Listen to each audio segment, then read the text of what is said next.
I never thought a quiet afternoon would turn into a full-blown neighborhood drama, but here we are. So picture this. I'm standing at the front gate of my own property when the HOA president, clipboard in hand and fury in her eyes, storms up demanding I let someone in. Now, I'm all for rules and community living, but this wasn't just about a gate code or a delivery issue. This was about control. When I calmly refused, explaining why it wasn't appropriate to allow entry under the circumstances, she completely lost it, like yelling loud enough for the whole block to hear, and then she called the cops. I wish I was joking. You'd think it was a real emergency the way she was screaming down the phone.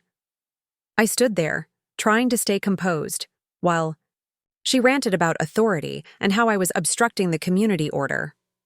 Honestly, I started wondering if I was on a prank show or something. But no, within minutes, 2 officers rolled up, lights flashing. And that's when things really took a turn. The best part? When the officers heard why she called them, they couldn't hold back. The looks on their faces? Priceless. One of them literally burst out laughing, but that's not even the wildest part. What she said next, to the police no less, had all of us completely speechless. If you think it couldn't get more ridiculous, oh, just wait. You won't believe what came out of her mouth next. So the officer, still chuckling, looks at her and asks, "Ma'am, what exactly is the emergency here?"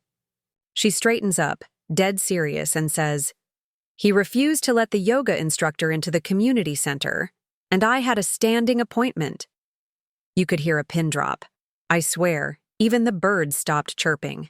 The cops blinked like they were trying to figure out if this was a hidden camera prank. But nope, she was dead serious. Now, let me give you a little background.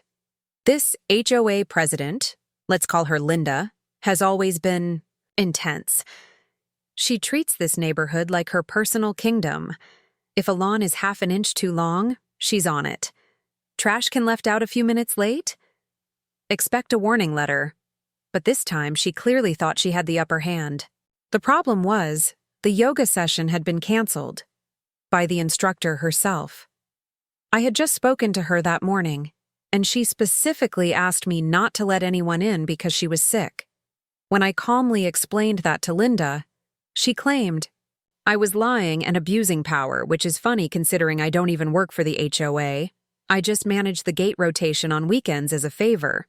It's literally a clipboard and a checklist. But to her, that meant war. And now we've got cops, a furious HOA president, and a very confused yoga instructor who had no idea any of this was even happening. And that's when things started to spiral. The yoga instructor finally called me back, mid-drama, just as the cops were trying to get a clearer picture. I put her on speaker so everyone could hear. She sounded groggy, apologized again for canceling, and confirmed exactly what I'd told Linda earlier. No class today, and no one should be allowed in the center. You'd think that would settle it, right?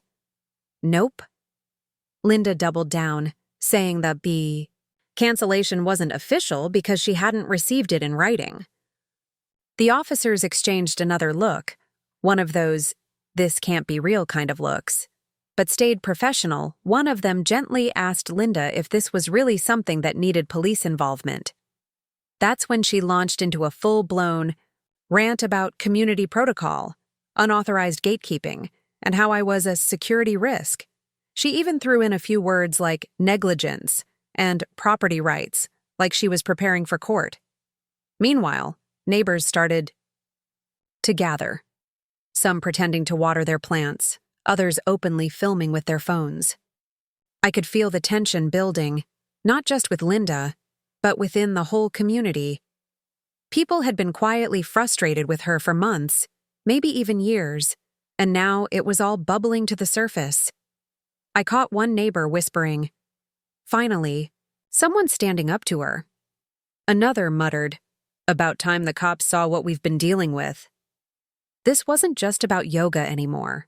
It had become something bigger, about power, control, and how far one person would go to feel important. And what she did next? no one saw coming. Linda suddenly pulled out a thick binder. You know the kind, overstuffed with papers, tabs, and plastic sleeves, and slammed it onto the hood of one of the patrol cars. According to Section 4B of the HOA bylaws, she announced, flipping dramatically through pages, I have executive authority to override gate decisions in emergency situations. The cops looked at each other again, clearly trying not to laugh. One finally said, Ma'am, this isn't a legal emergency, it's a canceled yoga class. But Linda wasn't backing down. She started pointing fingers. At me, at the neighbors watching, even at the patrol car.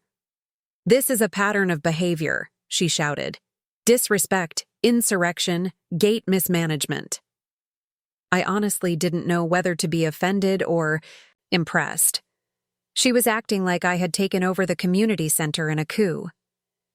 Meanwhile, one of the neighbors, Brian, quiet guy, never involved in drama, stepped forward and said, Linda, maybe it's time we talked about your role here and… That's when things snapped. Linda spun around, eyes wide, and said, You're all turning against me? After everything I've done. Her voice cracked just enough to make everyone stop. It wasn't just anger anymore. There was desperation, maybe even fear. She started pacing, talking to herself, flipping pages in her binder, muttering about community integrity and threats to order. The officers tried to calm her down, but she suddenly froze and pointed at me again. He started this, and I won't leave until he's removed from the gate duty permanently. That moment hung in the air. Just when I thought the whole thing couldn't get more ridiculous, one of the officers got a call over his radio. He stepped away to take it, nodding slowly, and then turned back to us with an expression that instantly shifted the energy. We just got a report from the community center, he said, voice calm but serious. Apparently, someone used a master key to unlock the building this morning. Without authorization, everyone turned to Linda. Her face went completely still, then flushed red. That's impossible, she said quickly, clutching her binder tighter. Only I and the facilities team have that key.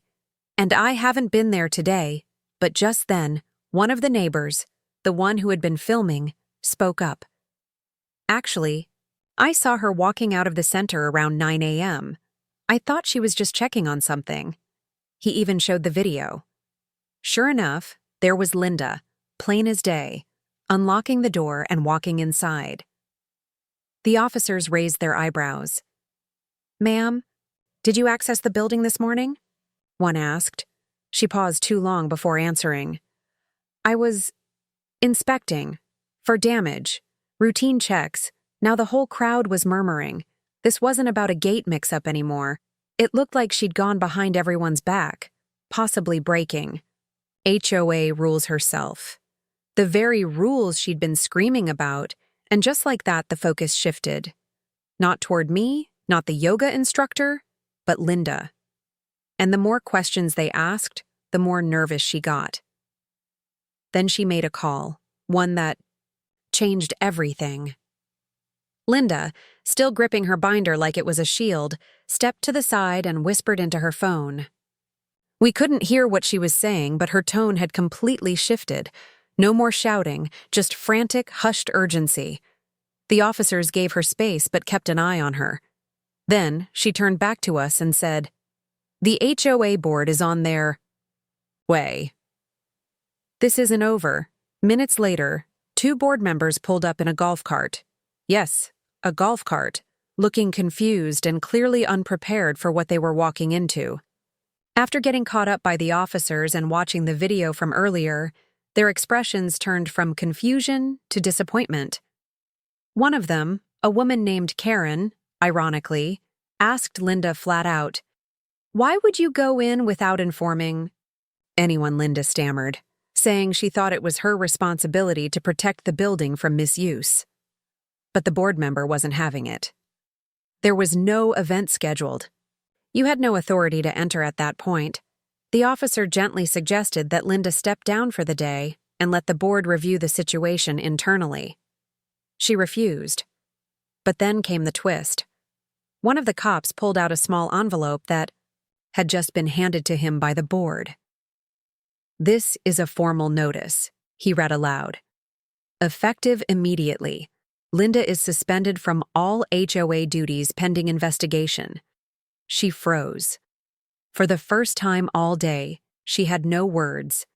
But as she turned to leave, she smiled, just slightly. And that smile? That's what made everyone nervous. As Linda walked away, that small, unsettling smile stayed with everyone. It wasn't the look of someone who had just lost. It was the look of someone planning their next move. The officers cleared the scene shortly after, and the board assured the group that a formal review would happen the following week. People slowly started heading back to their homes, still buzzing over everything that had just gone down. The neighborhood that was usually quiet and rule-bound had just experienced one of the most bizarre and dramatic afternoons in its history. The yoga instructor, still on the phone, apologized again and promised to reschedule once she was better. Several neighbors came up to thank me, not because I did anything huge, but because I stood firm when things started to spin out of control. One even said, "You handled that better than most of us could have." Honestly, I didn't feel heroic.